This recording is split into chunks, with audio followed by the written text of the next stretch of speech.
ሰይጣን በኦርቶዶክስና በእስልምና ሃይማኖት ያለው ቦታ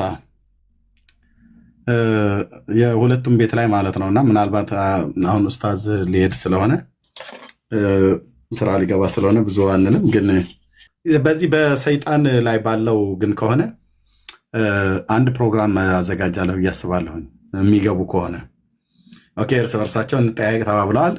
ከእስልምና ከኦርቶዶክስም ሰይጣን ወይንም ዲያብሎስ በኦርቶዶክስና በእስልምና ሁለቱም ቤት ፋሚሊ ነው። ይህንን ከኛ ጋር ያወሩ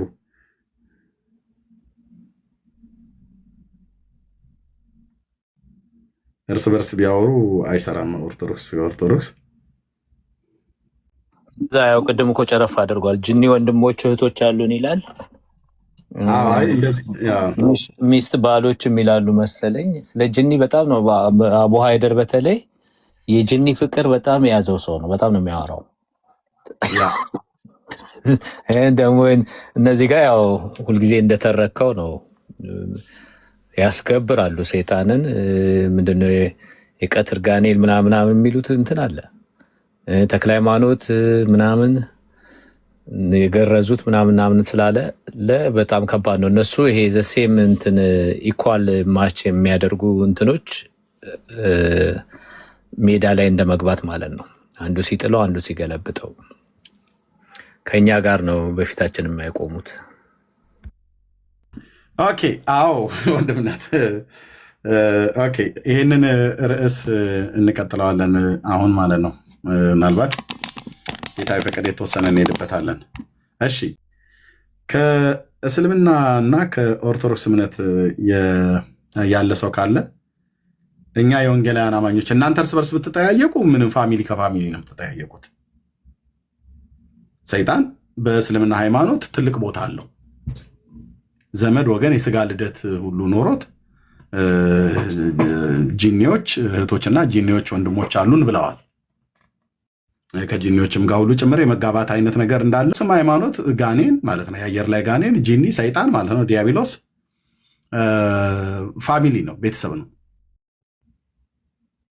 እንደውም ጸሎቶት ትድረሰኝ ቡራኪዎት ታግዘኝ፣ አይ ቲንክ ቡራኪዎት ትድረሰኝ ጸሎቶት ታግዘኝ ተብሎ የሚባል ቅዱስ አባት ተብሎ ሰይጣን ክርስትና ስም ወጥቶለት ሁሉ ጭምር ሳይቀር እንደሚከበር እንደሚመለክ አሳይተናል። አሁን ሁለታችሁ የኦርቶዶክስ እምነት ተከታይና የእስልምና ሃይማኖት ተከታይ ስለ ሰይጣን ኑና አውራ ብሎ ሁሶ ቅድም በጣም ነበር ተማጽኖ ሲያደርግ የነበረው እና ሁሶን እኛ እንጠይቀዋለን።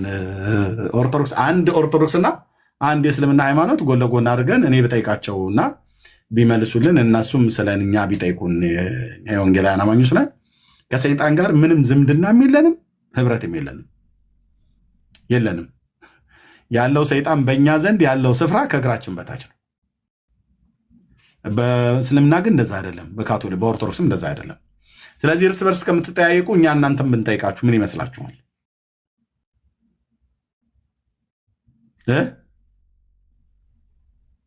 አይ እኛ ፋሚሊ መካከል ገብተን እንደዚህ ብለን ከምንል በእውነት ቢነግሩ እንደዚህ አይነት እንትንንማ አንድ ላይ አድሬስ አድርገው ይሄ ይመጣሉ ህብረት አለን ምናምን የሚሉት እኔ ሁልጊዜ እላለሁኝ። እኔ በኢየሱስ ክርስቶስም ጳውሎስ ቢመጣ ማርያም ብትመጣ ከሞቱት ጋር ህብረት አለን በዙሪያችን ናቸው ምናምን በሚሉት ሰበብ እንትን የሚሉት አለ ዕብራውያንም ምናምን ጠቅሰው አታስደንግጥብኝ። እሱንም አንድ ላይ አጠቃለሁ። እኔ ቀስ አድርጌ አባብዬ ካስገባው በኋላ ምን እንደማቀርብ ለሁለቱም ቤት ማለት ነው፣ ለአባናም ለፋርፋም ማለት ነው፣ ለሶሪያ ወንዞች ለሁለቱ ጎን ለጎን አስቀምጬ ካስፈለገ ከገስት ላይ ሌላውን አርጄ ጠይቃለሁኝ። በሁለቱም ቤት ሰይጣን ያለው ስፍራ አሁን እርስ በርስ እንጠያየቅ ብሎ ማለት አመድ በዱቄት ላይ ትስቃለች የሚለው ተረት ያሳየናል ማለት ነው። ሰይጣን ለኦርቶዶክሳውያንም ፋሚሊ ነው፣ ለእስላምም ፋሚሊ ነው።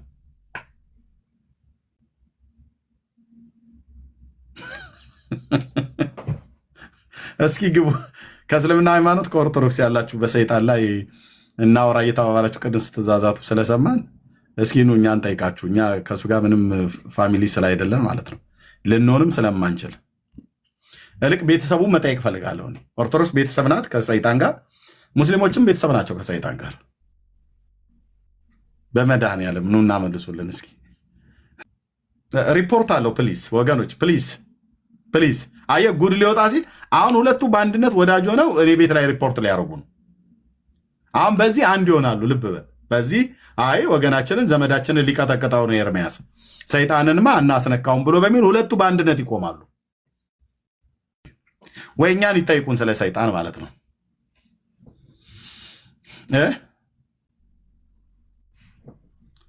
ጂኒዎች እህቶቻችን፣ አባቶቻችን፣ አክስቶቻችን፣ አያቶቻችን እያልን አንጠራለን።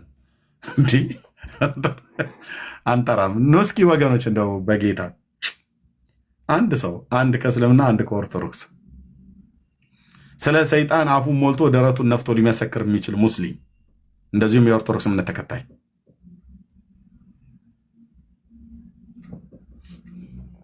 እሺ በአን ከኦርቶዶክስ ወይ ከእስልምና ሃይማኖት እርስ በርስ እንጠያየቅ የተባሉበትን ነገር ሁለቱም ቤተሰቦች ስለሆኑ ለሰይጣን እኛን ጠይቃቸው ቤተሰብ ያልሆን ሰዎች እያልን ነው። እሺ ፕሊስ ነው እስኪ ከእስልምና ወይ ከኦርቶዶክስ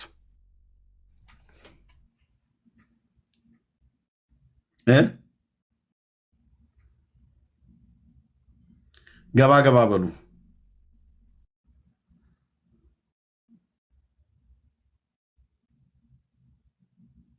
ኦኬ ርዕሱ ይሄ ነው። ተባረኪ እህትየው፣ የኔ እህት፣ የኔ ታናሽ እህት ተባረኪ። ሜርሲዬ ጸጋ ይብዛልሽ። ኦኬ ይሄው ርዕሳችን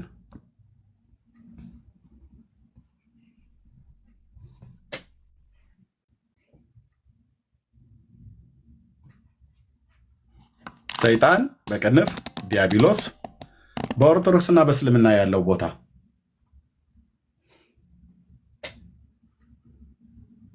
እህትየው እንትን ፒክቸሩን እኩል አድርጊው። ያንን ከፍ ያለውን ወይ ዝቅ አድርጊው፣ ወይ ዝቅ ያለውን ከፍ አድርጊው። በዚህም ትርጉም እንዳይሰጠው ብዬ ነው። ተባረኪ።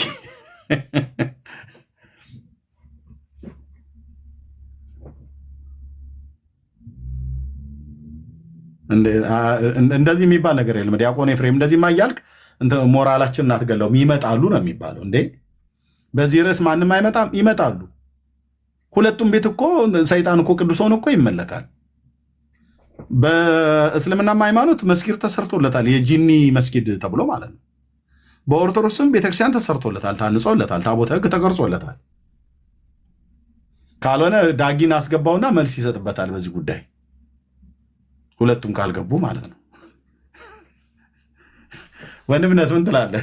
ኬርሳብዬ ነው። አረ ለእንትና ለአቡ ሃይደር ሼር አድርጉለት።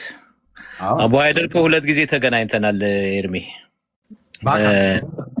ና በፓልቶክ በሁለተኛው አሁን ቅድም ያልካቸው ይሄ ለምንድን ነው እስልምና የተለየ እምነት ከሆነ ካፊር ከምትሉት ከመጽሐፍ ቅዱስ ስም እየቀየራችሁ ለምን ወሰዳችሁ የሚለው ሁለት ጊዜ ተገናኝተን በሁለተኛው ብሎክ አድርጎኝ ነው ያባረረኝ። ፓልቶክ አልነበረም፣ ፓልቶክ ላይ ተገናኝተናል። ቪዲዮ ሰርቻለሁኝ። ያው ኦፕንሊ አላገኘሁትም ብሎ እንዳይዋሽ በቪዲዮ አድሬስ አድርጌያለሁኝ ያኔ እፎይ ባሳደዱት ጊዜ እና አቡ ሃይደር በጣም በጅኒዎች ሁልጊዜ ነው በቃ ይነሽጠዋል እኮ ስለ ጅኒ ወንድምነትና እህትነት ሲያወራ እና ሞር ይመጣል። እነሱ ጋር ደግሞ እነዚህ ኦርቶዶክሶች ጋር ደግሞ ቅድም እኮ አውቆ ነው የሸሸው። ማነው እነሱ ጋር ብዙ መረጃ እያለው ለምንድን ነው የሸሸው? እፎይ እኔ አንዳንድ ጊዜ ያሳዝኑኛል። ቱ ቢ ኦነስት ኦርቶዶክሶች ያሳዝኑኛል። ምክንያቱም እንደ እግዚአብሔር እንደ ቤተ ክርስቲያን ነው የምትናገረው። ቤተ ክርስቲያን ካልተናገረች አትናገርም። እና እንደዛ ስለሆነ እኛ እኮ ነፃነት አለን። ኤርሚ የእግዚአብሔር ቃል ከተገለጠልን በቃ እንለው። ቤተክርስቲያን ምን ትላለች፣ ቃሉ ምን ይላል ነው የምንለው እንጂ እዛ ቦክስ እንትን አንልም። እና ሁለቱም ጋር ጅኒዎች ወንድም እህቶች ናቸው። ሊካሄድበት ያስፈልጋል። እና አንዱም ህዝቡ ወደ ክርስቶስ የማይመጣበት ምክንያት ሁለተኛ ቆሮንቶስ ምዕራፍ 4:5 ላይ የዚህ ዓለም ገዢ የማያምኑትን አእምሮ አሳወረ የሚለው ወንድም እህት እያልክ እየተጠጋ ዌልካም ነው የሚልህ ሀግ ነው የሚሰጥ። ብራዘር መች ይለቃል? በህፃንነት ወላጆቿ ሰጥተውኝ ነው አለቅም ይል የለ እንደ አጋንንት እንደዛ አስወጥታ አታውቅም እንዴ? አለቅም በፍጹም ወላጆቿ ሰጥተውኛል። አሳድጌ ይለናል። አሳድጌ ትንቅንቅ እኮ እንደሱ አይነቱ በጣም ትግል እኮ 2-3 አገልጋይ እንትን ብሎ ነው እኮ በቃ ስትሮንግ ሆልድ ጉሮሯችን እስካመን ድረስ ያ እንዴ ስትሮንግ ሆልድ ነው። አለቅም አደራ ተሰጥቶኝ እንዴት የኔ ናት አሳድጌያታለሁኝ ወላጆች ናቸው የሰጡኝ ይላል። በጥንቆላ ቤት ተወስዶ ታቅፎ ለጠንቋይ የተሰጠ ለአባ ገዳ ይሆናል ወይ ለምናምን ብቻ ለከልት የተሰጠ አጋነን አገልጋዮች ሲያስወጡ ልበል በጣም ትግል አለና ይሄ ሁለቱም ጋር ያለ ነገር ነው። እና ወንድሞቻችን እህቶቻችን እያሉ ወደ ክርስቶስ የማይመጡት ለምንድን ነው? ትግል የሆነው ወንጌል መስበክ የሚሰብክ የለም እንዴ? እየተሰበከ ነው እንዴ? አሁን እኮ ትንሽ ኮምፕሮማይዝ ማድረግ ሁሱም ቀደም ኮምፕሮማይዝ ሲያደርግ ኢሳን እንወደዋለን ምናምን ማለት ጀምረዋል ብዙ እስላሞች። ምክንያቱም የሚመጣው እሱ እንደሆነ ቁርአን ይናገራል። ዑመር ቅያማ ቀን እንደ እንትን እንደሚል አሁን ይነግሩናል። ጠርተህ ካመጣው አንድ ቀን ፈራጅ ነው ይላሉ እና ብዙ ነገር እየተናገሩ ግን መልሶ መሐመድ አድበስብሶታል። ስለዚህ ይሄንን አጋንንት ወንድም እህት የሚባለው በኦርቶዶክስ ያለውን አንተ ጋር መረጃዎች አሉ። እኔ ዝም ብሎ በወፍ በረድ ነው የማውቀው። እነዛም ጋር ያለውን አውጥቶ እና ምንድነው ወዳጅነታችሁ ከአጋንንት ጋር ምንድነው የሚያስተናንቃችሁ እንዴ? ጠላትነት አኖራለሁ ነው ያለው ገና አይደል እንዴ? በሴቲቷና በአንተና በሴቲቷ ዘር መካከል ጠላትነት ነው እንጂ እንዴት ይሆናል? እንደገና ጌታ ኢየሱስ ክርስቶስ ሰይጣንን እንደ መብረቅ ከሰማይ ሲወድቅ አየሁት፣ የሚጎዳቸው የለም፣ እባብና ጊንጡን ትረግጡ ዘንድ ነው። ኤፌሶን 6:11 ጀምሮ በቀረውስ በጌታና በኃይሉ ችሎት የበረታችሁ ነው፣ የዲያብሎስን ሽንገላ ትቃወሙ ዘንድ ይላል። ተቃወሙት ነው የሚለው። ያዕቆብም ላይ ይላል የሚውጠውን ፈልጎ እንደሚያገሳ አንበሳል በዙሪያችሁ ይዞራል፣ ተቃወሙት እንጂ ወንድሜ ገዳም ደብር ስላለት ግረዘው የሚባል ነገር የለም። ጅኒዎች ወንድሞቻችን እህቶቻችን ናቸው የሚለው ብዙ ጊዜ የሰማሁት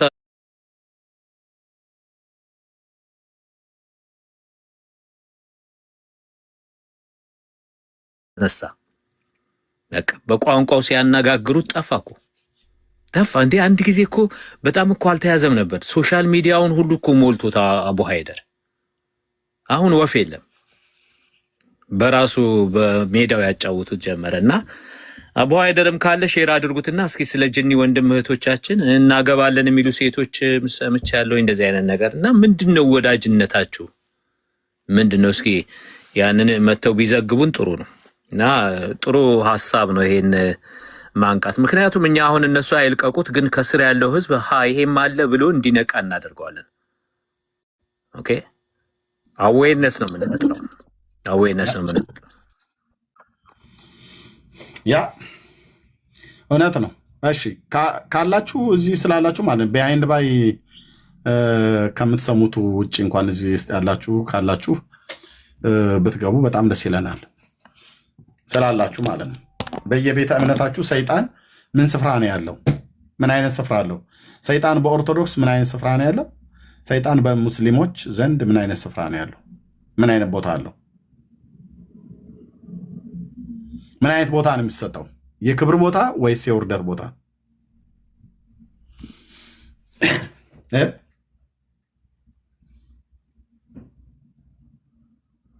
ፕሊዝ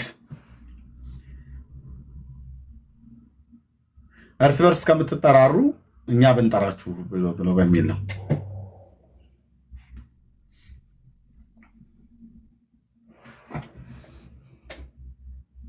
አለ በዚህ ላይ ለመናገር የሚደፍር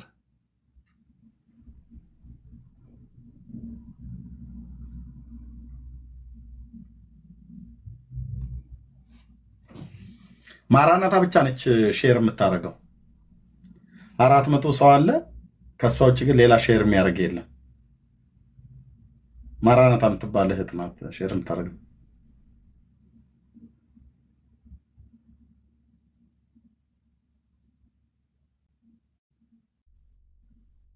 እሱ ንገሩት። ቅድም ስለ አጋንንት ስለ ጅኒዎች ይነበርና ኤርሚ ይፈልጋል እውነቱን ተናገር ብላችሁ ላይቭ ከገባ ከስር ይፈልጋል ስለ ጅኒ ከአንተ ጋር ለመነጋገር እንደፈለክ መናገር ትችላለህ። ተቀበል ጥሪውን በሉት። እንዴ ስለ ጅኒ እያለ ነበር 10 ጊዜና እና ተቀብሏል የሚበሉት ወገኖች ከገባ ላይ ከስር በኮመንት በሉት። ያ ቃላ አይመጣም። እሱ የፈለገው ፎይን ነው። ምክንያቱም ደግሞ መረጃ ይዞባቸው ነው። እኛ የሰጠናቸውን የገድለ መባህ ጽዮን ማን ነው የገድለ ተክለ ሃይማኖትንና የመትቆራን ማለት ነው። እሱን መረጃ ይዞ በዛ ሊያንቀጠቅጥ ነው የፈለገው።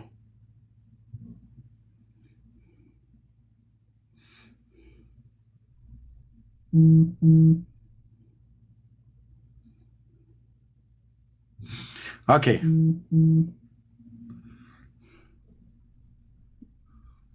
በቃ እንደዚሁ አካባቢ አይደል?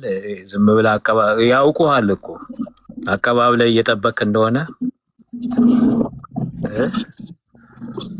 የማትናገረው ያው እንዲመጡ ነው አይደል? አዎ አልናገርም።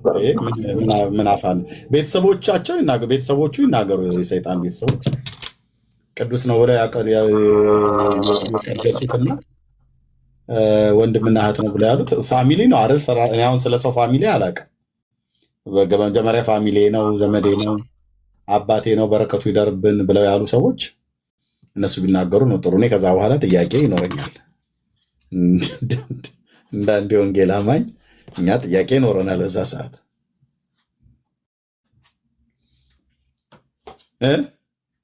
ወገኖች።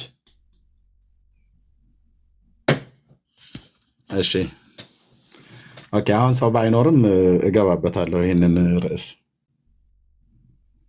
እርግጠኛ ነው የመጣው ከሁለቱ አንዱ ኢትዮጵያ 11 ሰዓት ተኩል ነው። በእርግጥ እየነጋ ነው። ከ30 ደቂቃ በኋላ 12 ሰዓት ይሆናል ከጠዋቱ። ሰው ሁሉ እየነቃ ነው ከእንቅልፉ። ሰይጣን ማለት ዲያብሎስ በኦርቶዶክስ ቤተክርስቲያንና በእስልምና ሃይማኖት ያለው ቦታ፣ ያለው ስፍራ፣ ያለው ተቀባይነት እስከምን ድረስ ነው? ከሁለቱም ቤተ እምነት ያላችሁ ሰዎች መታችሁ እንድታወሩን ብለን እየጠየቅናችሁ ነው። ብትነግሩን ብንሰማ፣ ጥያቄ ካለን ብንጠይቅ ለማለት ነው። ቴንኪው። ይሄ ጥሩ እድል ነው። እርስ በርሳችሁ ከምትጠያየቁ ሁለታችሁም ሰይጣንን የምትቀበሉ ሰዎች ስለሆናችሁ እኛ ብንጠይቃችሁ ብሎ በሚል ነው። ምህረት ይደረግልን። ጌርሳም የምትለው ካለ ማለት ትችላለህ። ካልሆነ ቪዲዮውን ካገኘኸው እሱ ቦታ ላይ የተነጋገሩበት ቪዲዮ ካገኘኸው ቪዲዮን ወስደህ ብትሰራው በየግላችሁ። በተለይ ሁሱ በጣም ተነጋገርኩ ስላልክ እና ያው ክርስቲያን ነበረ ብለህ ዝም ብለህ ወንጌላዊ መሆንን ሳትገልጽ ያው ቃል በደንብ እኔ ተቀብያለሁኝ ስለ ጅኒ ካላወራሁ ያልከው ና ከኔ ጋር እንናገር ስለ ጅኒ ብለህ ቪዲዮስ እና ዲቤትን አክሴፕት አድርጌያለሁ ብለህ አንድ ተራ በተራ ብታናገራቸው። በዚህ ቆሻሻማ ዲቤት አልጠራውም። ኖ እንደ ውይይት ካይንድ ኦፍ ኦፊሻል ዲቤት ባይሆንም 5 ደቂቃ እኮ ምናምን ነገር ብለዋል። ያ እሱን እኮ ነው 5 ደቂቃ ያልከውን 5 ደቂቃ የሚሆን 10 ደቂቃ ከኔ ጋር ማውራት እንችላለን። እኔ ሁለቱንም ነው ፈልጋችሁ፣ ሁለቱንም ጎን ለጎን አይመጣም። ከጥንትም እኛ ነን ብለው ስለሚሉ ሁለቱንም ጎን ለጎን አስቀምጬ ነው ማውራት ፈልገው። እፎይማ አይመጣም። ስለሚያውቅ ነው እኮ የሸሸው። ደብድበውታል እኮ በእነሱ በገላት እኮ ደብድበውታል። እሱ በጣም የሚያሸማቅቁት እኮ በገላት ነው። እፎይን እሺ። ፊሽ እንዴት ነው ፊሽ? ይቅርታ ኤርሚ፣ በስህተት ላይ የገባሁት ይቅርታ አድርግልኝ። እሺ ችግር የለውም።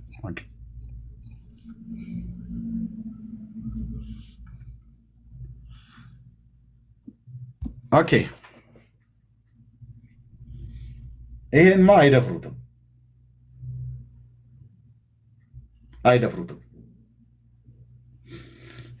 ቅድም ዲያቆን ኤፍሬም ብሎ ያለው እውነት አይመጡልን ብሎ ያለው እውነቱን ነው። አይደፍሩትም። ከደፈሩት ግን እኛ ለመጠየቅ ኤፍሬም ና ለመጠየቅ ብቻ ሳይሆን ለመጠየቅም ዝግጁ ነን።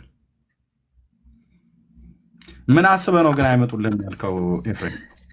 ኤርሚዬ እንዴት አመሻችሁ ነው? እንዴት አደራችሁ ነው? ከእናንተ ደህና ነን። አይ ቀኑ እንትኑ ሰዓት ሁሉ ጠፋብህ አይደል? አዎ የዛሬ ጌታ ምስክሬ ነው። ሁለቱም በእርግጠኛነት ነው የምነግርህ ኤርሚ አይመጡም። በዚህ ርዕስ በእርግጠኛነት ነው የምነግርህ። ለምን የእኛዎቹ ታውቃለህ፣ ያ መጥቆራ የሚባል ጅን ቁስል ሆኖባቸዋል። ኢብን ሙስሊም ጋር በዚህ ርዕስ ደፍሮ መነጋገር አቅቷቸዋል። ይህን ማወቅ ይኖርባል። አያወሩም በዚህ ርዕስ። ለምን? ሁለቱም ይግባባሉ በዛ ዘርፍ። ይሁንና ግን የኛው ትንሽ ይሄ ኦርቶዶክስ ላይ ያለው የመጥቆራው በጣም የወጣ ነው። የዛኛው ውስብስብ ያለ ነገር አለበት። የሙስሊሞቹ ጅንና ሰይጣን አንድ ነው። ሰይጣን ባህሪ ነው ብለው ነው የሚያምኑት። ጅን ደግሞ ፐርሰን ነው። ውስብስብ ያለ ነገር አለው። አሁን ወደዛ ውስጥ መግባት አስፈላጊ አይደለም። ይሁን እንጂ ሁለቱም በጣም ነው የሚፈሩት። ይሄን ርዕስ ምን አደከመ እና አትልፋ እያልከኝ ነው? አይ እድልህን ሞክር፣ ችግር የለም። ታቦት ያህል ነገር ተቀርጾለት እንዴት ነው የማይደፍሩት? አፈርስ በላ ታስቀኝ። አሁን እኔ ታብ እያደረኩ እና ይሄማ ትክክል አይደለም። እንደዚህ በሞራላቸው ላይ አንተ መሄድህ ጥሩ አይደለም። እንዴት በአባታቸው በአቡነ መጥቆራ እንዴት ያፍራሉ? ቁጥሩ ለሰሚውም ሁሉ ጭምር በእውነት አንድ ኦርቶዶክሳዊ የሆነ ሰው ሊያፈር አይገባም። በመጥቆራ አፈሩ ማለት በአቡነ ተክለ ሃይማኖት አፈሩ ማለት ነው። የመጥቆራ የንስሐ አባት አይደሉ እንዲ አቡነ ተክለ ሃይማኖት? መጥቆራን አለመቀበል ማለት በአቡነ ዜና ማርቆስ እና በአቡነ ተክለ ሃይማኖት እጅ የተጠመቀን ሰይጣን ኦርቶዶክሳውያን ሊያፍሩበት አይገባም። ትክክል። መጥቆራን አለመቀበል ሁለቱን አለመቀበል ስለሚሆን ይሄም ራሱን የቻለ ውይይት ሊፈጥር ይችላል። አንተ እኔ አወግዛለሁ፣ ራሱ አወግዛለሁ በተሰጠኝ ስልጣን እና ለማንኛውም ጥሩ ነበር። ከመጀመሪያው አንስቼ እየሰማው ነበር። ታችሁኝ ከቅድም አንስቼ እየሰማው ነበር። አሪፍ ነበር እያደረጋችሁት የነበረው ውይይት። እስኪ ምናልባት ሰው ከገባ እኔም ጥያቄ አለኝ። በተለይ ሙስሊም ከገባ የሚገርም ጥያቄ አለኝ በዚህ በለጠፍከው ርዕስ ዙሪያ። አሁን ጠዋት ስለሆነ ሰውም እየተነሳ ነው እንዳልከው ከእንቅልፍ። ምናልባት አይቶም የገባ ሙስሊም ካገኘ ግን እንጠይቃለን።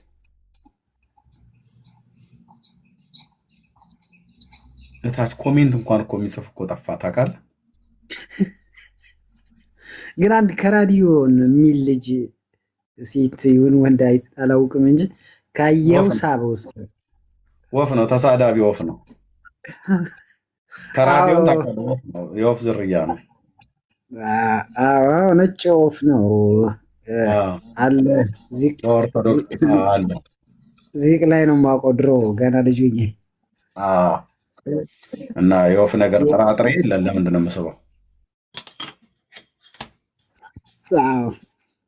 ልክ አንተ ታውቀዋለህ እኮ ሰውን ጠቅላላታች በኮሜንት አንዴ ካየው አትረሳ። ምን አይነት ሚሞሪ እንዳለ ኤርሚዬ፣ እኔ እንዲያው በከንቱ ላሞካሽ ፈልጌ አይደለም። እግዚአብሔር ታውቃቸዋለህ እኮ በእያንዳንዱ ኔጌቲቭ ነገር የሚጽፉትን ስራቸው ያ እንደሆነ ምናምን ተነግራቸዋል እኮ። ጠቅ አድርጋቸው ብዙ ሰዓት ታወራ የምታልፈው ነገር ግርም ምንም ይለኝ እኔ አንዳንዴ። የቤተ ክህነት ሰው መሆኔን ረስተው ነው ማለት ነው። እኔ ለእንደዚህ አይነት ነገሮች እኮ ባለውለታችሁ ናት ኦርቶዶክስ። ኤርሚ ለመሸምደድ ተንኮልስ ብለህ ካልክ ተንኮልስ ቢሆን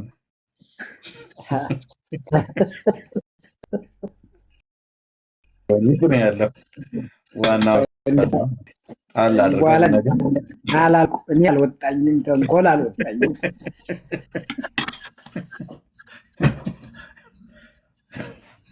ኦኬ፣ እኔ ደግሞ በዚህ ጉዳይ ላይ ያለኝን መረጃ መጽሐፍም አልከፍትም ካልመጡ። ስለዚህ በሌላ ትክክል አለመክፈት ይኖርባል።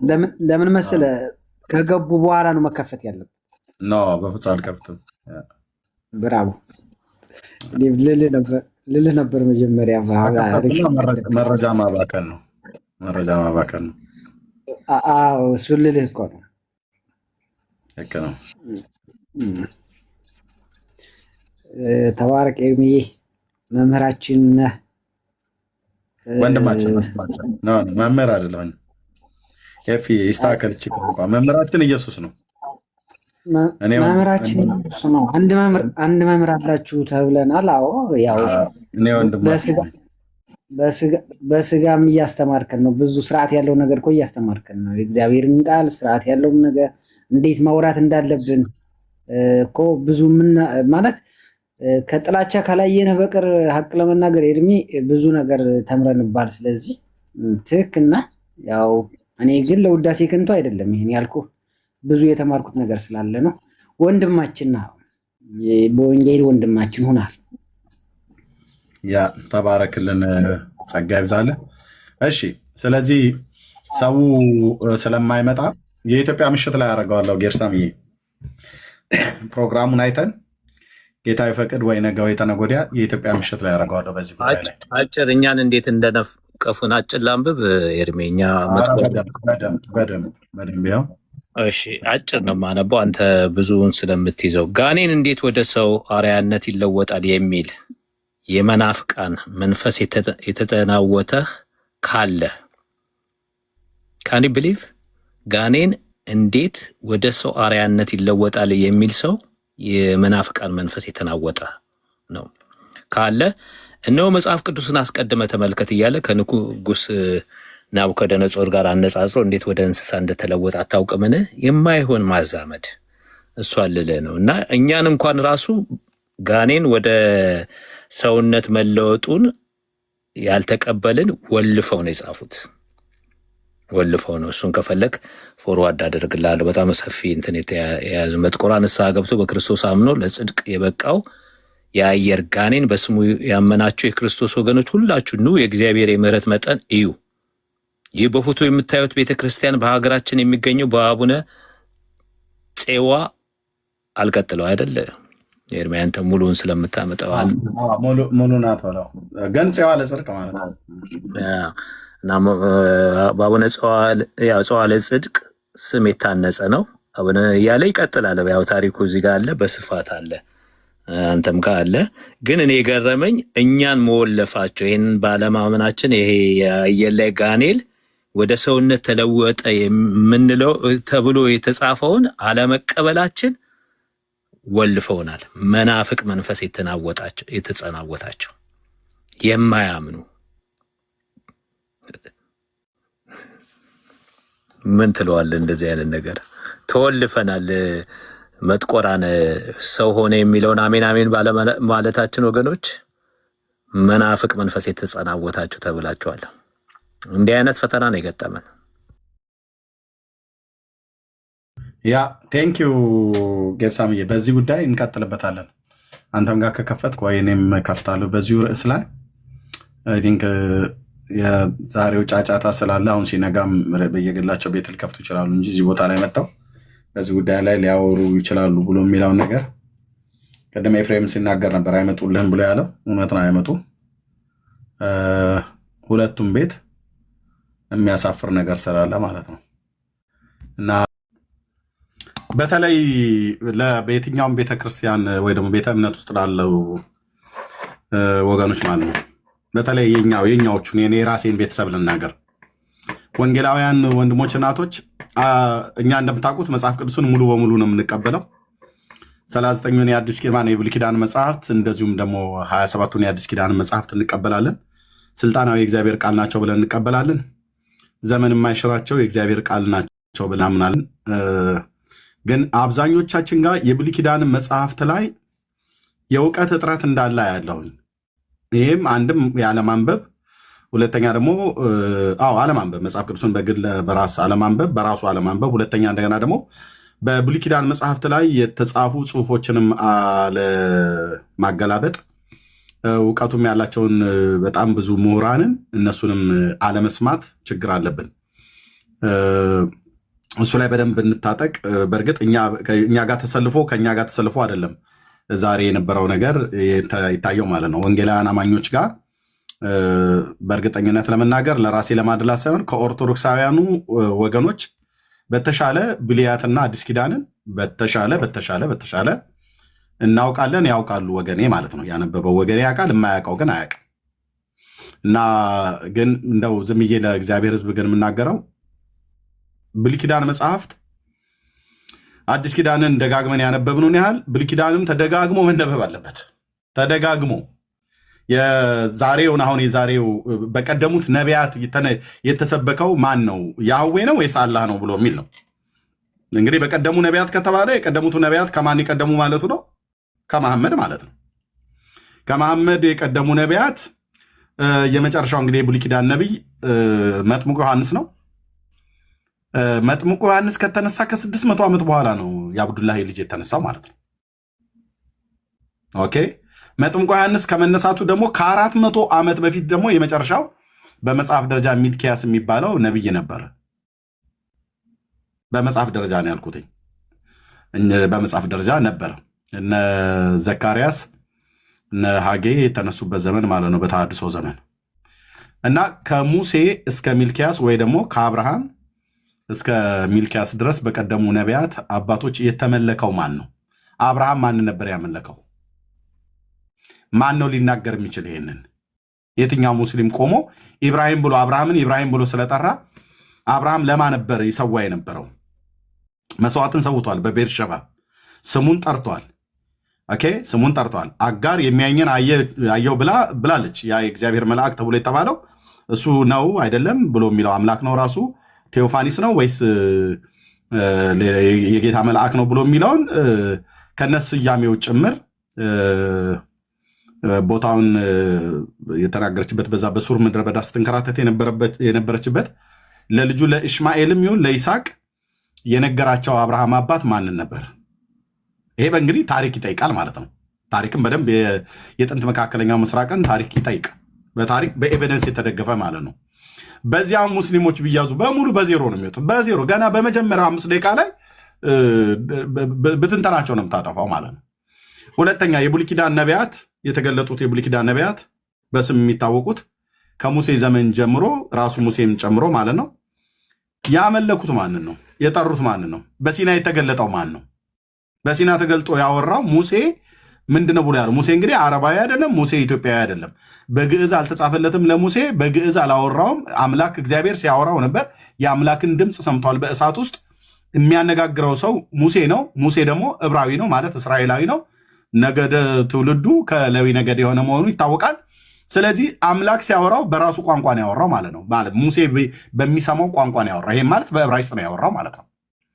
እነዚያ የድንጋይ ጽላቶች የተጻፉት በግዕዝ አይደለም፣ በአረብኛም ቋንቋ አይደለም፣ በዕብራይስጥ ቋንቋ ነው የተጻፉት። የድንጋይ ጽላቶቹ ላይ ህግጋቱን ሲሰጠው ማለት ነው። ስለዚህ ያ አምላክ ማን ነበረ ነው? ሙሴ ሙሳ ብለህ ብትል ምንም ማምለጫ የለም። ሙሳ ወይ ሙሴ ያ አምላክ አላህ ነው የተናገረኝ ብሎ አለ። አያውቀውም፣ ከነስሙም ጭምር አያውቀውም። ልብ በሉ፣ ሙሴ በሲና አምላካችን እግዚአብሔር ከተናገረው ህግን ከሰጠው ከ2000 ዓመት በኋላ ከ2100 ዓመት በኋላ ነው የቆሬሹ ነገር ተወላጅ መሐመድ የመጣው ማለት ነው። ከ2100 ዓመት በኋላ ከሙሴ እስከ ጌታ ኢየሱስ ክርስቶስ የ1500 ዓመት ዘመን ርቀት አለ። ኦኬ፣ አዎ፣ የ1000 ስንት አልኩኝ? 500 ዓመት ርቀት አለ። ከሰለሞን እስከ ሰለሞንና አባቱ ዳዊት ማለት ነው። ግን ከሰለሞን እስከ ሙሴ የ480 ዓመት ርቀት አለ። 20 ዓመቷን ጨምረን 500 ዓመት ማለት ነው። የዚህ መረጃ የት ነው ያለው? አንደኛ ነገሥት መጽሐፍ ምዕራፍ 6 ላይ በደንብ ግልጽ ሆኖ ተጽፏል። እስራኤል ከግብፅ ምድር በወጡ 480 ዓመት በሆነ ጊዜ ዚፍ በሚባል ወር ከወሩም በአራተኛው ቀን የእግዚአብሔር ቤት መስራት ተጀመረ ይላል። እስራኤል ከግብፅ ምድር ከወጡ 480 ዓመት በሆነ ጊዜ በአቢቦር ወጥተዋል። ዘጸአት መጽሐፍ ምዕራፍ 12 ላይ ወደ ሲና ምድረ በዳ መጥተው ዘጸአት መጽሐፍ ምዕራፍ 19 ቁጥር 1 ላይ በሶስተኛው ወር መጡ። በወርሃ ግንቦት እንደመጡ እዛ ቦታ ላይ ከአቢብ እስከ ግንቦት ተብሎ ባለው በኛ የ3 ወር ርቀት ነበረ። መጥተው በዛ በተራራ ግርጌ ሰፍረዋል። የዚህን ያህል የዘመን ርቀት አለ እና ሙሴ ታላቁ ነቢይ ሙሴ አላህ የሚባል አምላክ ያውቃል ወይ? አያውቅም። አናግሮታል? አላነገረው። ህግና ስርዓትን ሰጥቶታል ወይ? አልሰጠውም። እኔ ቤቴን ከፍቼ እኮ በጣም ብዙ ጊዜ ጠርቻቸው ነበር እዚህ ማለት ነው፣ ገብተው እንዲያወሩ ማለት ነው። አንድ የመጣ ሙስሊም የለም፣ ያለፈ ያገደመ የለም። ጠርቶታል፣ ህግና ስርዓትን ሰጥቶታል። ለእስራኤል ልጆች በመገናኛው ድንኳን እንዲያመልኩ መቅደስ እንዲሰሩለት፣ የመገናኛው ድንኳን እንዲሰሩለት፣ የእንስሶች ደም ማቅረብ፣ የእህል ቁርባን መስዋዕት፣ እነኝና እነኝን የመሳሰሉ መቅደስና የመቅደስ ስርዓት ክህነትን ሁሉ ጭምር ለሙሴ ሰጥቶታል። የክህነት አገልግሎት ይታወቃል በእስልምና ውስጥ? አይታወቅም። እግዚአብሔር ግን ካህን አለው? አዎ አለው። ህገ ልቦና ወይ ደግሞ ዘመነ አበው ላይ መልከጼዴቅ የሚባል አባት ነበረው፣ በአብርሃም ዘመን ማለት ነው። ኦኬ፣ ትውልዱ ከነሱ የማይቆጠር ለአብርሃም አስራትን አውጥቷል ይላል ዕብራውያን መልእክት ምዕራፍ 7 ቁጥር 6 ላይ ማለት ነው። ስለዚህ እግዚአብሔር ሊቀ ካህን ነበረው ማለት ነው በህገ ልቦና ወይ ደግሞ በህገ ኦሪት በህገ ልቦና ወይ ዘመነ አበው በሚባለው ላይ። አዎ። ሁለተኛስ በኦሪቱስ ካህን ነበረው? አዎ፣ እንደ ህጉ ካህን ነበረው። ማን?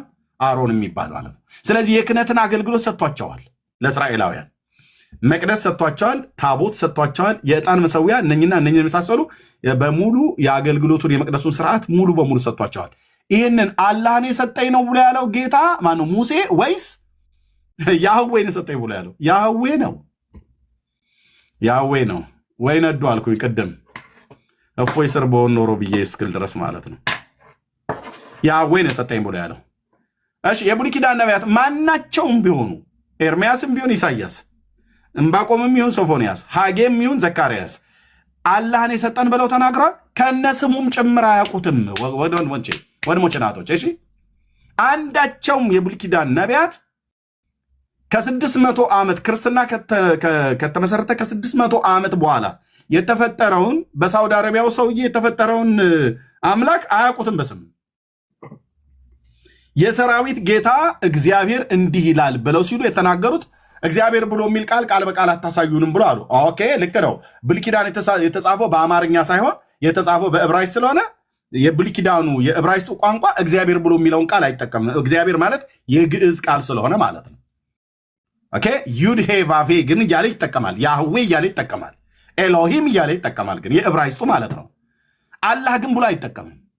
አላህ ብሎ ግን አይጠቀምም። አያውቁትም። የብሉይ ኪዳን ነቢያት አላህ የሚለውን ስም አያውቁትም። ወንድሞች ናቶች፣ አትልፉ። አያውቁትም።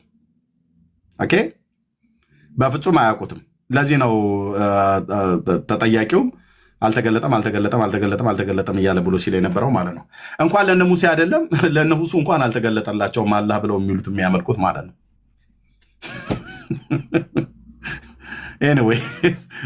ኤኒዌይ እሺ፣ ኤርሚያ አንዲት ነገር ልበል እዚህ ጋር። እሺ፣ ተባረክ። በነገራችን ላይ ፓስተር ዳን ካናዳ ያቀረበው ጥናት ነበረ ኦልሞስት ከ10 ምናምን ዓመት በፊትና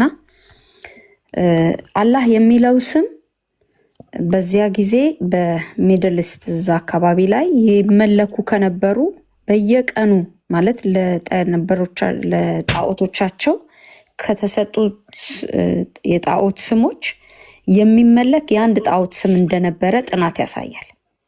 365 ቀን የሚመለኩ ጣዖቶች ነበራቸው። ከነዛ ውስጥ አንዱ አላህ የሚባል ጣዖት እንደነበረ እና ከዛ በኋላ መሐመድና ቤተሰቦቹ ይህንን ከሚያመልኩት ውስጥ ነበሩ። እሱ በኋላ ላይ በቃ ያው የመሐመድ ታሪክ እንዳለ ሆኖ ሰዎችን አሰባስቦ ምናምን ብሎ ሌሎችን ጣዖቶች አጥፍቶ ከዛስ ከቶራው ቀጥታ ኮፒ አድርጎ የራሱን ታሪክ ጨምሮ እንደጻፈ የሚያሳዩ ጥናቶች አሉ። ስለዚህ አላህ የሚለው የእግዚአብሔር ስም የሚለው ጋራ ሊገናኝም ሊወዳደርም ትከሻም ሊሰፋፋ አይገባም እውነት ለመናገር እና ምንድነው ይሄን ሊያሳምን እውነት ይሆን ወይ የሚለውን ሊያሳምን የሚችለው ነጥብ በቃ ስም ቀየረ።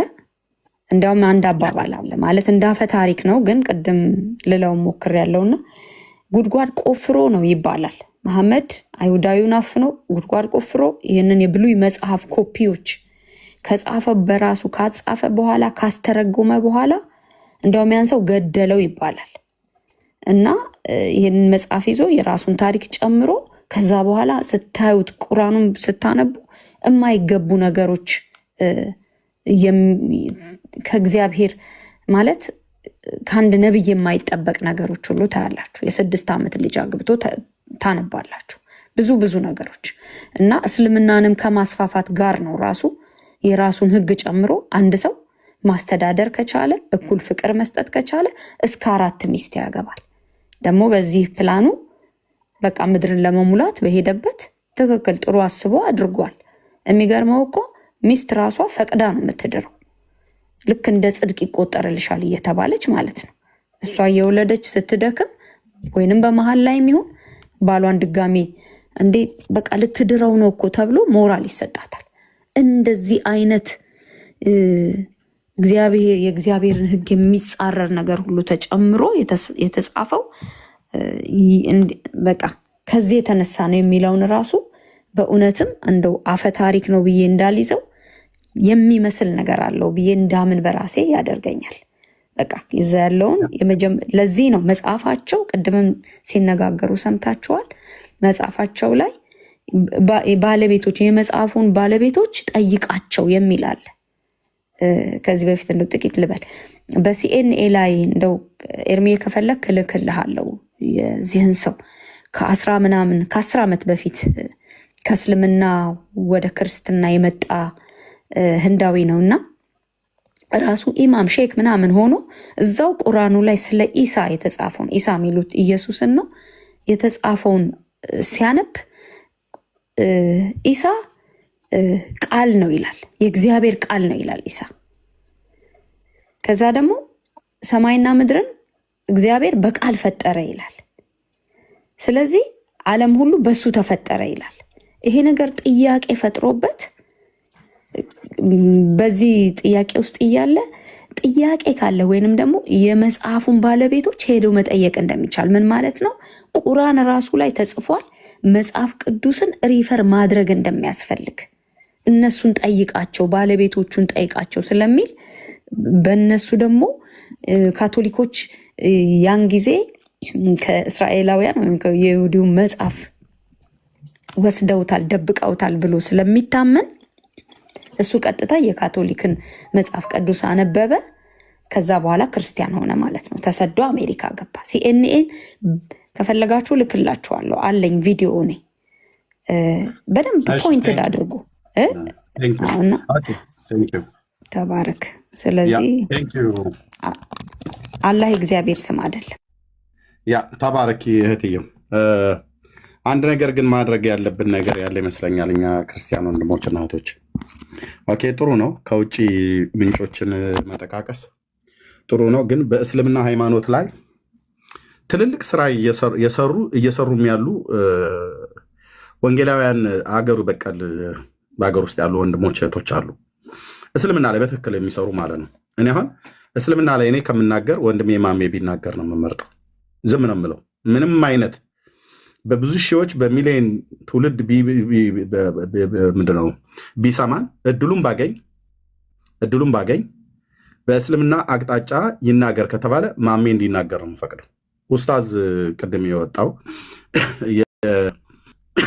ጆይለው ማለት ነው እነሱና ሌሎች መሰሎች ገሩ ነው የምፈቅደው። ምክንያቱም አንዳንድ አገልጋዮች ልክ ምንጩን ራሳቸው ያገኙት ይመስል ራሳቸው እንዳገኙት ራሳቸው ፍልፍለው ቁርአን አንብቦ ያገኙ ይመስል እንደው አንበሳውን ድርሻ ለመውሰድ የሚጣጠሩበትን መጣጣር ሳየው በጣም መንፈሴን ሁሉ ያበሳጨኛል።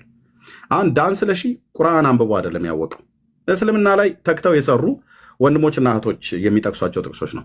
እኔ አሁን ስለ እስልምና ሃይማኖት እንዲህና እንደዚህ ብዬ ብናገር ያገኘሁትኝ ወንድሞችና እህቶቼ ያገኘሁት ከማን ነው?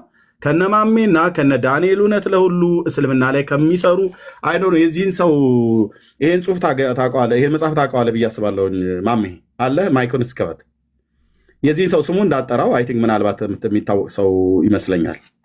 ማሜ አለህ?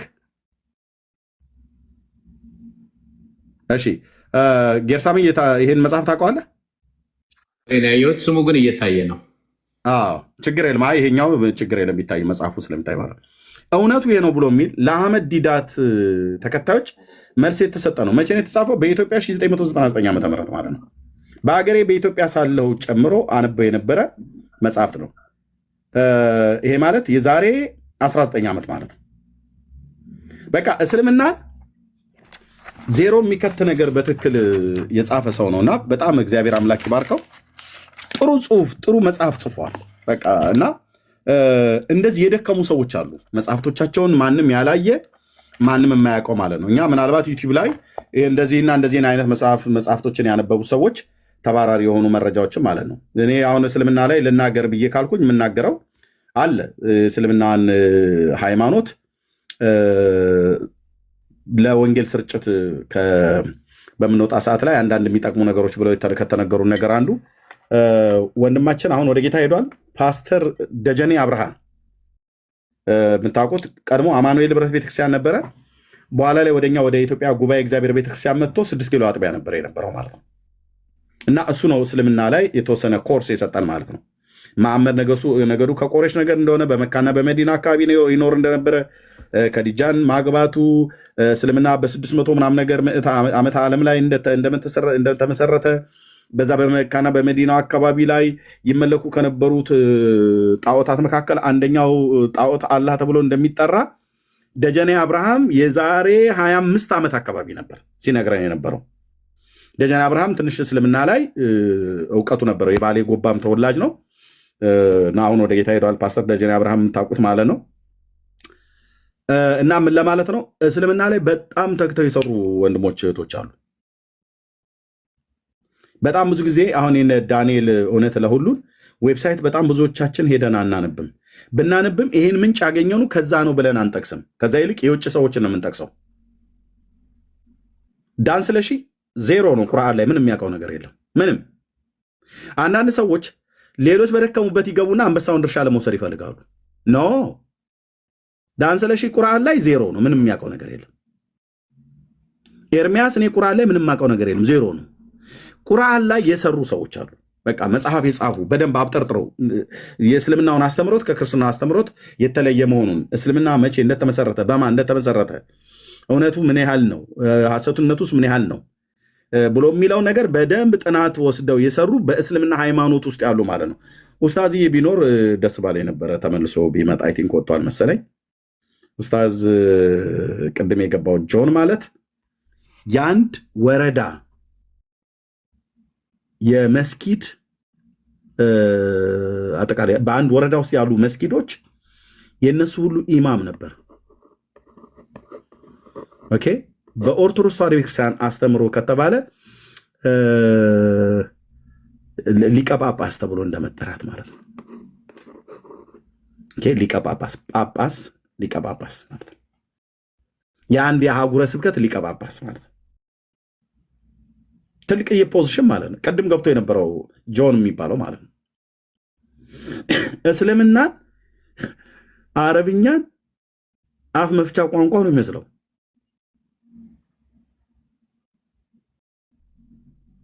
ከእንደነኛ አይነት ሰዎች ሰምቶ እስልምና ላይ ቁርአንን አውጥቶ ፈልፍሎ አንብቦ እንዳገኙት አድርገው በዚህ በእኛ ጆን ክርስቲያን ያ ልክ ነው ጆን ክራይስት ማለት ነው እና መናገሩ ትንሽ አሁን ይሄ ሰው ለአህመድ ዲዳት መልስ የሰጠ ሰው ነው። በጣም የዛሬ 19 ዓመት ማለት ነው። ልብ በሉ።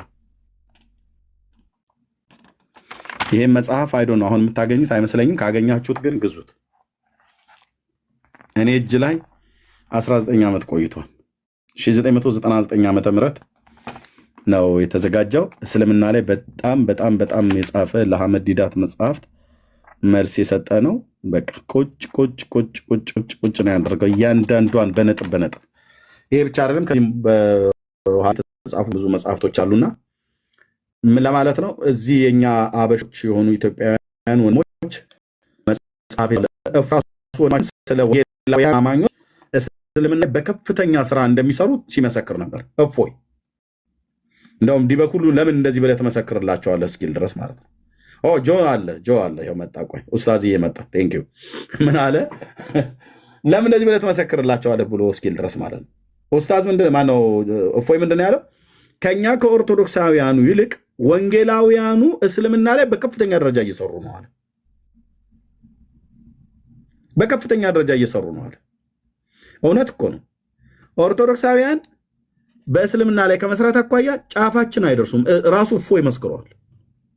ሃይማኖት አይደለም ሁለት ሃይማኖት አለ እያሉ እንዴት ይሰራሉ? ኤርሜ በየሄዱበት እኮ አገር ቤት በየለቅሶ ቤት ሁለት ሃይማኖት ነው ኦርቶዶክስና እስላም ነው እያሉ እንዴት ነው የሚሰሩት? ወንድማማች ነን እኮ ብለዋል። እፎይ ነግሯቸዋል። በደንብ ከጎኑ ቁጭ አድርጎ እፎይ ነግሮታል። ለዲበኩሉ ማለት ነው። እንደውም ከዚህ የተነሳ ምን አለ? ሰዎች ወደ እስልምና ሃይማኖት ከሚመለሱ ወደ ፕሮቴስታንት ሃይማኖት ቢገቡ ይሻላል ምናም ብሎ ሲል ይሄም ጨለማ ነው ያንም ጨለማ ነው ብሎ ያለው ዲበኩሉ የተባለው ደብተራው ማለት ነው። ባይዘይ እና እፎይ አይ እንደዛማ አይደለም ብሎ አለው። እኔ ፕሮቴስታንቱ ቢለው ይዞ አይመጣብኝም፣ ሊያርደኝ አይመጣም፣ መጽሐፍ ቅዱስን ይዞ የሚመጣው ነው ብሎ የተናገረው ቪዲዮ ሁሉ ጭምራለኝ። ይሄ ቪዲዮ ማለት ነው ወደ ሃርድ ዲስክ ላይ ወስጄው ነው ማውጣት እችላለሁ። ከኮምፒውተር ላይ አስገብቼ ፈልፍዬ ማውጣት እችላለሁ ጊዜ ከሰጣችሁኝ፣ ወይ ደግሞ ሰዎችም ጋር ይኖራል እንደዚህ ብሎ የተናገረው ማለት ነው። እና አበረታታ ክርስትና ላይ የሚሰሩ ማለት ነው። ይሄው ትልቁ ላይ የማረገው ሰው ይሄ ትልቁ ላይ የማረገው ሰው አሁን ትልቁ ላይ ያረኩት ብዙዎቻችሁ አታውቁትም፣ እኔም አላቀውም ነበር። ይሄው ትልቁ ላይ ያረኩት ጆን ክራይስት ብሎ የሚባለው ወንድሞቼ ናቶቼ ኦኬ። እንደውም እፎይ ቁርአንን በእንግሊዝኛ ነው የሚያነበው። ይሄ ግን ኢማም የነበረ ሰው ነው። ኦኬ አሁን ኡስታዝ ባለበት እኔ ማይኬን ሚዩት አድርጌ ነው የምሰማው። እስልምና ላይ ኤርሚያስ እዛና እዛ አልልም፣ እንደነ ኡስታዝ እንደነ መሐመድ ያሉበት ማለት ነው። እሾህም በሾህ ነው ሴትም በሴት ልጅ የሚል የድሮ የእረኞች ዘፈን ነበረ። አይ ቲንክ ኡስታዝዬም እንደኔ የገጠር ሰው ስለሆነ ያውቀዋል ብዬ አስባለሁ፣ ብዙ ምሳሌዎችን ስለሚጠቀም ማለት ነው።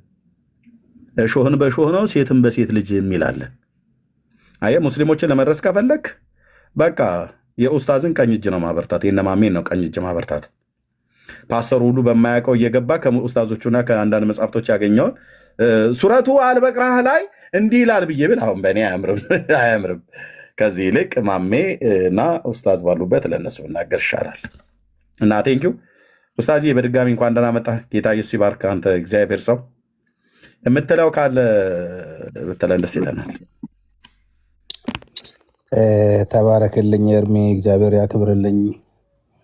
በጣም እንደሚወድና እንደሚያከብር አንተም ታውቃለህ። ምንም ቃላትን መደርደር አያስፈልግምና ብዙ ነገር ተብሏል። አሁን ለተናገርከው ነገር ቅድም እህታችን አበባ የሆነ ነገር ተናገረችና ነቢዩ መሐመድ እንዲህ ያሉ እንዲህ ያደረጉ ሰዎችን እያስገደሉ እሷ ስትል ነበርና የሆነ ሐዲስ አውጥቼ እያየሁ የነበረው ወደ እሷ ሀሳብ ከመመለሴ በፊት ብዙ ጊዜ አላህ የሚባል አምላክ በክርስቲያኖቹ በአይሁዳውያን በተውራትና የእንጂል ባለቤቶች ተብሎ በተነገሩት ሰዎች ተሰብከዋልን ተብሎ ሲጠየቅ በመጽሐፋቸው ኢቭን ዛሬ ጠዋት ራሱ በመጽሐፋቸው ራሱ እኮ መጽሐፍ ቅዱስ ዘፍጥረት ምዕራፍ 1 ላይ ፊልበደኢ ኸለቀላሁ ሰማዋት ወልአርዳ በመጀመሪያ ፊልበደኢ ማለት በመጀመሪያው ኸለቀላሁ አላህ ፈጠረ አሰማዋት ወልአርዳ ሰማያትንና ምድርን ፈጠረ ብሎ ሲናገር መጽሐፍ ቅዱሳቸው ራሱ እኮ አላህ አምላክ ስለማሆኑ ይናገራል ብሎ እሱ በቤቱ ሲያስተምር ነበር። ይሄ ግን የተተረጎመ ትርጉም እንጂ ብለን ነው እኛ ስናስተምራቸው። አረብ ሀገር ያሉት ክርስቲያኖች እግዚአብሔርን እኛ ኢትዮጵያውያን በግዕዝ እግዚአብሔር እንደምንለው በአይሁድ ቋንቋ ያህዌ የተባለው አዶናይ ተብሎ የተነገረው ስለ ጌትነቱ ያንን ወደዚህ ሲተረጎም አላህ ተብሎ ለአረብ ክርስቲያኖች ነው የተተረጎመውና ይሄ አላህ እኮ ልጅ ያለው አምላክ ነው፣ ልጁም ጌታችን ኢየሱስ ክርስቶስ የተባለ የዓለም መድኃኒት ነው ብለን ነው የምናምነው። ተተርጉሞ ፊልበደኢ ኸለቀላሁ ሰማዋት ወልአርዳ ስለተባለ ብቻ አላህ የሚል በመጽሐፋቸው ውስጥም አለ፣ ነቢያቶችም አላህ ብሏል ብሎ ለማለቱ ምንም መረጃ አይሆናቸውም ነው። ለዛ ነው ይህንን ያመጣሁትና ዘፍጥረት አንዳንድ ነውን በአረብኛ የተናገርኩትና ወኢዛ ካነት الارض ሙሽዊሸን ምድርም ቅርጽ አልባ ነበረች፣ ጨለማም በምድር ላይ ሰፎ ነበር የሚለውን ምድርም እኮ ብሎ ሲናገር ወኢዛ ካነ ሩሑላሂ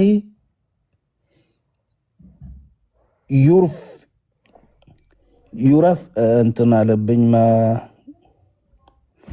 ዩረፍርፉ ዐላ ሻጢል ማ የአላህም መንፈስ ወኢዛ ካነ ሩሑላህ እችን ለማምጣት መጀመሪያ ላይ ፊልበደኢ ኸለቀላሁ የሚለውና ወኢዛ ካነ ሩሑላህ የአላህም ሩህ ወይንም መንፈስ የሚለውን የተተረጎመ ትርጉም እንዲህ ብሎ ነው የሚያስቀምጠው።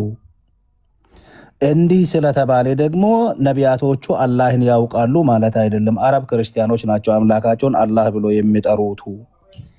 ይህንን ቅድም እፎይም ለመንካት አስቦ የራሳቸውን አምላክ እኮ ጣለባቸው ብሎ ሲናገር ነበር።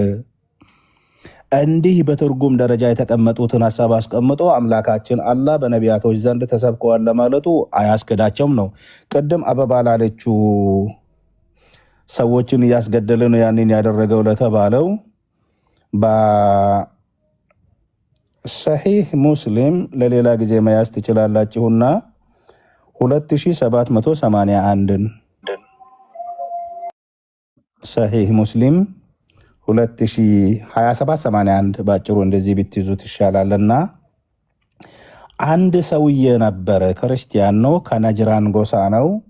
ለነብዩ መጽሐፍቶችን ይጽፍለት ነበር፣ ቁርአኖቹን ይጽፍለት ነበርና ሱረቱል በቀራንና ሱረቱል ኢምራንን ሲጽፍላቸው ወካነ የክቱቡ ለረሱልላህ ሰለላሁ ዐለይሂ ወሰለም ለነብዩ ይጽፍላቸው ነበር።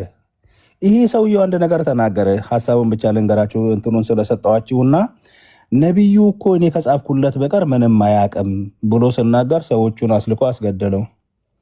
አበባ ስትናገር ለነበረው እንትኑን ለመስጠት የገባውኝና ሰው አስልኮ አስገደለው። ስለዚህ በነብዩ ላይ ስለቀጠፈ አላህ ገደለው ተባለ። ቀበሩት። ልክ በቆጄ ላይ የሐዋርያ ንጉሴ ሮባን ልጅ እንዳስወጡበት መቃብሩን አስወጡት፣ ሬሳውን አስወጡት። ሐዲሱ ነው የምናገረው። ሲያስወጡት አሁንም የትናንትና ነብዩን የተሳደበና ስማቸውን ያጠፋ ሰውዬ ሬሳው ተቀብሮ መሬት እኮ ተፋችሁ ተባለ። እዚሁ ላይ የተጻፈውን ነው በሀሳብ እየነገርኳቸው ያለው። አሁንም ቀበሩት፣ ሰው ልኮ አስወጡት እየተባለ ሰዎችን በማስፈራራት ነብዩ ላይ እንደዚህ አይነት ቅጥፈት ካደረጋችሁ መሬትም ትተፋችኋለች፣ መቃብራችሁም ሬሳችሁም አርፎ አይቀመጥም ተብሎ ሰዎችን እያሸማቀቁና እያስፈራሩ ነበር እስልምናን ያስፋፉት። አንድ ሰው ስለ እስልምና መጥፎ ነገር ሲናገር ይገደል ይገደል ይገደል በማስገደል የተጀመረ ስለሆነ ማለት ነው። ስለዚህ ወደ የተነሳንበት ሀሳብ ስንመለስ ቅድምም ብዙ ነገር ተናገር ያለሁኝና አንደኛ አንተም ስለ እስልምና ትንሽ ነገር ስትናገር ለምን እሱ ጋር አትሄድም? እሱን ላምጣላችሁ፣ እሱን ፈራችሁ። እሱ እኮ ትልቅ ተራራ ነው ዛሬ የተናደው። እግዚአብሔር ይመስገን። ምክንያቱም ቤቱን ዘግቶ ይናገር የነበረው የተሰጡትን መጣጥፎችን ብቻ እየተናገረና ሙሉ የመጽሐፍ ቅዱስ ክፍሉን ማንበብ የማይችሉቱ በቤቱ የምናገር ሁሉ ጀግና ነው። እፎይ ብዙውን ጊዜ ጠርቶ እባካችሁ ድቤት እንግባ፣ ከኔ ጋር አውሩ፣ የፈለጋችሁትን ርዕስ ምረጡ እያለ የምናገርና በእኛ ቤት መጥቶ እስካልተናገረ ድረስ አንቀበልም ከማለትም አልፈው ዛሬ ትልቅ ተራራ ነው የተናደው። ክብር ለአምላካችን ለጌታችን ለኢየሱስ ክርስቶስ ይሁንና ምክንያቱም እሱ መጥቶ ስንተባተብ ማየታቸው መቼስ የተገለጠው ነገር ተገልጠዋል፣ ለውሱም አልተገለጠም። ቅድምም አንተም ብለሃልና እንኳንም ለነ ሙሴ ለነ አብርሃም ለውሱ ራሱ የአላህ አምላክነት አልተገለጠም። ምክንያቱም ሄደና ከቀረህም ነገ መናገሪያ አንደበታችን ተዘግተዋል። ከሄድክ ግን እንደምንም ብለህ ሰዓቶቹን ገለህባቸው ውጣ። ሙሴ ይላል በቁርአን የተጻፈው ሱረቱ ጣሃ ላይ ነው ያለው። 20ኛው የቁርአን አንቀጽ ላይ ነው ያለው። ሶሪ ምልክቶቹን እናንተ ትጥላላችሁ ወይንስ እኛ እንጣል በላቸው ብሎ አላህ ይልካቸዋል ወደ ፈርዖን ህዝብ ስሉት እናንተ ጣሉ ይላቸዋል ሙሴ። ከጣሉ በኋላ እባብ ሆነች፣ የሙሴ በትርም ወደቀች፣ እባባቸውን ዋጠች ተብሎ ተጽፏል ከመጽሐፍ ቅዱስ የተቀነጨበውን። ለምንድን ነው ይህንን ያነሳሁት? በእስልምና በፊትንም ሲሰራበት በነበረበት ጊዜ ክርስቲያኖችን መጀመሪያ አንጠይቅም፣ እንዲጠይቁን እናደርግና መጨረሻ ላይ የጠየቁትን ነገር ማፍረስ ነው ስራችን የነበረው። ምክንያቱም ደገመ ኡስታዝዬ ምን ነበር ስታደርጉ የነበረው? አንጠይቃቸውም፣ እንዲጠይቁን እናደርግና ለጥያቄያቸው መልስ በምንሰጥበት ጊዜ የተናገረውን ነገር እያፈረሰን መልስ እንድሰጥ ያድርግ። እሱ የተናገረውን ለማፍረስ እንዲያመችን ጥያቄ ካላችሁ ግቡ ጠይቁን ነው እንጂ የምንለው እንጠይቃችሁ አይልም ሙስሊም። ጠይቁን ተብሎ በተጠየቀው ጥያቄ ላይ መብራሪያ በማስጠት ነበር የምታጠፋው። እናንተ ትጥላላችሁ ወይንስ እኛ እንጣል ብሎ ሙሴ ጠየቃቸው የምለውን እንትን ይዘን ነው። እስኪ እናንተ መጽሐፍ ቅዱሱ ግን የምናገረው ሙሴ ድንቅና ተአምራትን ሲያደርግ የሙሴን ድንቅና ተአምራትን አድርጎ የግብፅ ጠንቋዮችም አስማተኞችም ሙሴና አሮን እንዳደረጉት አደረጉ ነው መጽሐፍ ቅዱስ ላይ የተባለው። እነርሱ ግን አስቀድሞ ህዝቡን አድርጉ ነው። ተገላብጦች ነው ለማለት ፈልጌ ነው። እና ለምንድን ነው ወደዚህ ነገር የገባሁት?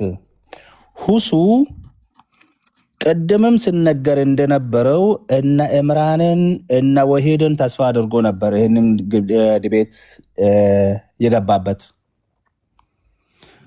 ጆኒም ይሄን ነገር አልቀበልም ብላ አለቻቸው። ከሆነ ላይቀር ከገባ 5 ደቂቃ የመጀመሪያው፣ ከዛን ሁለተኛው 4 ደቂቃ ወይም 2 ደቂቃ የሚሆን 3 ደቂቃ የሚሆን ከ5 እንዳያልፍ የተባለው እኛ እስካልገባን ድረስ አንተ ፊትን ብቻ አሳይቴ ተመለስ። ለቅሶ ቤት እንደሚሄዱ እንደዛ ነው። ፊትን አሳይተ ወይንም በንግግርም በፊት ቅድም ስለ ውሱ ትህትና ምናምን እያወራችሁ ነበር። እኔ አላወራሁም። ትክክል። ሰዎቹ ውሱ ትሁት ነው፣ ትህትናን ከሱ ነው።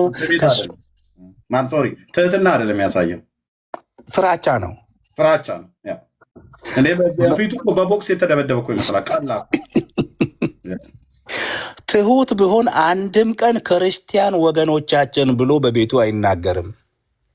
ካፍሮች ከሃዲያንን እነሱ ያረዱትን አትብሉ፣ ቀድማችሁ ሰላም አትበሏቸው፣ ከሃዲያኖችን እንኳን አደረሳቸው አትበሏቸው፣ ካፍሮችን በዓመት በዓላቸው ጊዜ እንኳን አደረሳቸው አትበሏቸው እያለ የሚያስተምረው ምናገረው ሁላ ጠፍቶበት ነው ክርስቲያን ወገኖቻችን ማለት የጀመረው። ፍራቻ ያመጣው ትህትና ነው እንጂ አክብሮ አይደለም። ምክንያቱም ቁርአኑ ሐዲሱ ምንድን ነው የሚለው? ላ ቱሳሒብ ኢላ ሙእሚናን ወላ ያእኩል ጠዓመከ ኢላ ተቅያ። ምግብህን አላህን ለምፈራ ሰው እንጂ አታቅርብ፣ ከሙእምን ወይም ከሙስሊም እንጂ ከሌላ ጋር አትወዳጅ። ይህንን መጽሐፍ አንብቦ እያስተማረ የነበረ ሰው ነው። በትህትና በቃ ትህትናን ከእሱ ተማሩ። እሱ እኮ ትህትናን ውሸት ነው። በአልተገለጸም የዘጋው ነገር ሁሉ ምንድን ነው? አንደኛ ቅድም አለመዘጋጀቱ ሁሉ ሰው ተናግሯልና አልተዘጋጀም። ክርስቶስ እነሳ ያየ ሰው ነበረ ብሎ ለተናገረው ነገር ኢዝ ቃለ ላሁ አላህም ለኢሳ ባለው ጊዜ አስታውስ። ይህንን ሀሳብ ያነሳል ብዬ ነበር። ፎይስ ጠብቅ ነበረው አስታውስ ነው። ሙሐመድ በአጠገቡ አልነበረም። ኢሳና አላህ ሲነጋገሩ ሙሐመድ አጠገቡ ነበርን? አንድ ሁለተኛ ደግሞ አላህ ኢሳን አይሁዳውያን ሊገሉ ባሴሩበት ጊዜ ወማ ቀተሉሁ አልገደሉትም፣ ወማ ሰለቡሁ አልሰቀሉትም፣ ወላኪን ሹቢሀ ለሁም ተመሰለባቸውንም ተመሳሰለባቸው ብለው ስል ያ ኢሳ በሌላ ሰው ተመስሎ በኢሳ ቦታ የተገደለው ሰው ስሙ ማን ነው? እንደውም እኔን ወደ ክርስትና ሊያመጡኝ ካነሳሱኝ ነገሮች አንዱ ይሄ ነው። ይሄ ነገር ተጭሮብኝ ከ5 ዓመት በኋላ ነው ወዲታ የመጣሁኝ። ሌሎች ነገሮች እንዳሉ ሆኖ ማለት ነው። ምክንያቱም ኤርሚያስን ለማስመለጥ ካህን ጌርሳምን የሚያስገድል ከሆነ ካህን ጌርሳም ነው በኤርሚያስ ቦታ የተገደለው ብለው በመጽሐፉ መቀመጥ ነበረበት። ተመሰለባቸው ብሎ በመሸወድ ብቻ። ሁለተኛ እርሱ እንደዛ በሚያደርግበት ጊዜ መሐመድ ዛሬ እማኝ ሆኖ የሚመሰክረው ባጠገቡ ነበር። ክርስቶስ ሙታን ትንሣኤውን በአንድ ጊዜ ለ11 በአንድ ጊዜ ለ500 ከዛ በላይ ለሚበዙቱ ለ40 ቀን እየታያቸው ሙታን ትንሣኤን ያረጋገጠላቸው ጌታ ያዩቱ በዮሐንስ መልእክት ምዕራፍ 1 ቁጥር 1 ላይ እኛ በዓይናችን ያየነውን ከማለቱ በፊት ስለ ሕይወት ቃል ብሎ ነው የጀመረው። ያየነውን ለነሱ ስለተገለጠላቸው የዳሰስነውን ሲጨብጡ ሲዳስሱት አብሮ ሲተሻሹ ስለነበር የተመለከትነውን እናወራላቸዋለን ብሎ የተናገረው ለዚህ ነገር እኮ እኛ ምስክሮች ነን ብሎ በሐዋርያ ሥራ ምዕራፍ 2 ቁጥር 38 ቀደም አንተ ራስህ ስታሳየው ነበርና እነ ጴጥሮስ እኛ እኮ ምስክሮች ነን፣ ተነስቷል፣ አይተናል፣ ተገልጦልናል፣ ዳስስናል፣ አብረን በልተናል። መቼ? 40 ቀን ሙሉ ከሙታን ትንሣኤ በኋላ። እንዲህ አይነት ምስክርነት ያለለው መጽሐፍ ነበር። ማነው አጠገቡ? ማነው ያየው ለምለው ተመልሶ ዩቱብ ፈላሲ ወደ እነሱ ሲመለሱ መመለስ የማይችሉትን ነበረና ያነሳው። እፎይ ይሄን ሁላ እንዳያነሳ ቅድም አንተ ስትናገር እንደነበሩ 5 ደቂቃ ነው የገደበው። ሁለተኛ ደግሞ በያዙት ርዕስ ላይ ከዚህ ርዕስ አትውጡ እያለ የሚከለከላቸውና የሚያወያያቸው አወያይ ባለመኖሩ፣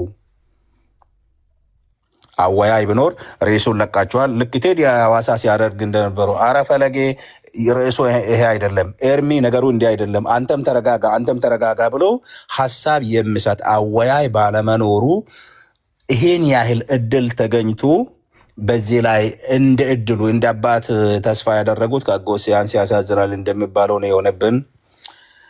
ስለ ሁሉም ተባረኩልኝ። በጣም ወዳችኋለሁ። እሷ ያነሳችሁን ሀዲስ ለመናገር ነው የገባሁት እንጂ ወደ ስራ የምሄድበት ሰዓት ነው። ተባረኩልኝ። ወዳችኋለሁ። ሌሊት ነው የምሰራው ኦቨርናይት። ስለዚህ በጣም ጌታ ኢየሱስ ይባርክህ። ፕሊስ አይ ነው ቢዚ እንደምትሆን አሁን አውቃለሁኝ።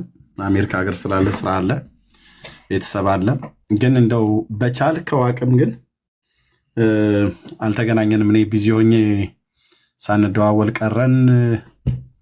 ግን የሆነ ጊዜ ሰተህ እዚህ ሶሻል ሚዲያ ላይ በሳምንት 1 ቀን ወይ ቤትህን ከፍተህ ወይ በእኛ ቤት መተህ በሌሎችም ወንድሞች ቤት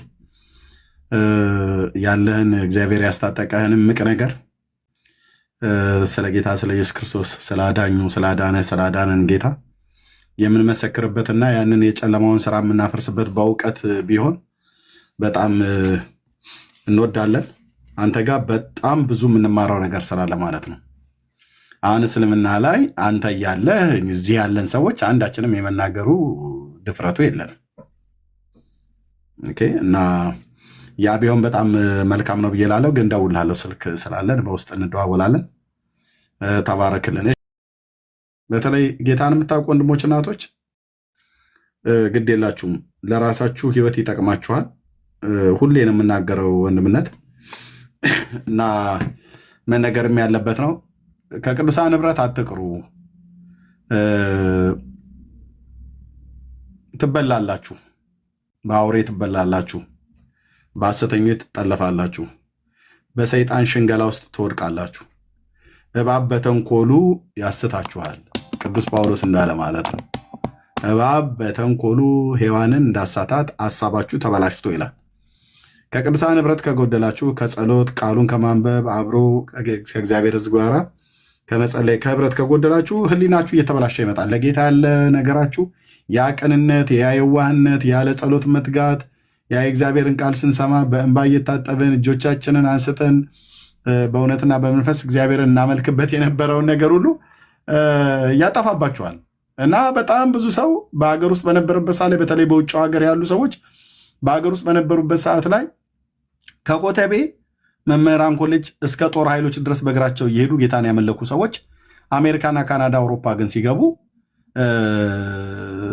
ያን ያህል መንገድ በጠዋት ተነስተው ሄደው የቅዳሜ ፕሮግራም እንዳያመልጠን ብለው ቀጠና ሁለት በዚህን ያህል ልክ ሲሄዱ ዋጋ ሲከፍሉ የነበሩ ሰዎች ዛሬ በአሜሪካ፣ በአውሮፓ፣ በካናዳ፣ በአውስትራሊያና በሌሎች የባህር ደሴቶች ሄደው ቤት አግኝተው የሚበሉትና የሚጠጡት በቀን 3 አይደለም ከፈለክ ሙሉ ቀን ተዘብዝፈህበት የምትውለው ሙቅ ውሃ ባለበት ሰውነትን ሻወር ወስደህ ጃኩዚ የተለያየ ነገር ላይ ገብተህ መኪናን ነርተህ ቤተክርስቲያን መሄድ የሚችሉበትን እድል አግኝተው ላለመሄድ የፓስተሩ ሚስት ባለፈው ስንገባ በሩ ላይ ሰውን ሁሉ ሰላም እያለች እኔን ሰላም አላለችኝም። ይህን ሰላም ያላለች ደግሞ ከኔ ጋር ችግር እንዳለባት የሆነ ችግር አለባት ብዬ እንድረዳ አድርጎኛል ብሎ በሚል ገና በጥርጣሬ ከቸርች ይቀራሉ። እህቴ በቃ ሰላም አለችሽም አላለችሽም አንቺ ከበጎ ህሊና ተረጂ። የፓስተሩ ሚስት ሰላም ስለምትልሽ አይደለም ቸርች የምትሄጂው ወይስ ቸርች የምንሄደው። ፓስተሩም አንዳንዴ ሰላም ላይ ይልህ ይችላል። በቃ ከመልካም ልብ አስብለት። ተናዶ ይሆናል ሰው ስለሆነ ማለት ነው። ወይ ሚስቱ አበሳይታ ነው፣ ወይ ልጆቹ አበሳይተውት ነው፣ ወይ አብረውት የሚያገለግሉ ሰዎች፣ ወይ በሩቅ መጥፎ የሆነ ዜና ሰምቶ ሊሆን ይችላል። ብቻ ብሎ በሚል ወይ በቃ ዘንግቶኝ ነው ረስቶኝ ነው በዚህ ብለው የሚቀሩ ሰዎች አሉ ከቸርች እና ሰበብ እየፈጠራችሁ ከቸርች ባትቀሩ እንላለን። ወደ ቸርች ለመሄድ ግን ምክንያት ፈልጌ ላመስግን እንጂ ብሎ የሚለውን መዝሙር እንዴ ምክንያት ፈልጎ ከቸርች የሚቀር ትውልድ ተገቢ አይደለም። እና ፕሊስ ራሳችሁን ነው የምትጎዱት፣ ራሳችሁን ነው የምትጠቅሙት። ወደ ቅዱሳን ህብረት ብትሄዱ ራሳችሁን ጠቅማላችሁ፣ ከቅዱሳን ህብረት ብትኮሉ ግን ራሳችሁን ትጎዳላችሁ ብለን ይህንን በቅንነት እንነግራችኋለንና ፕሊስ ቸርች የማትሄዱ ሰዎች ወደ ቸርች ሂዱ፣ ወደ ቸርች ሂዱ። ይህንን እላለሁኝ።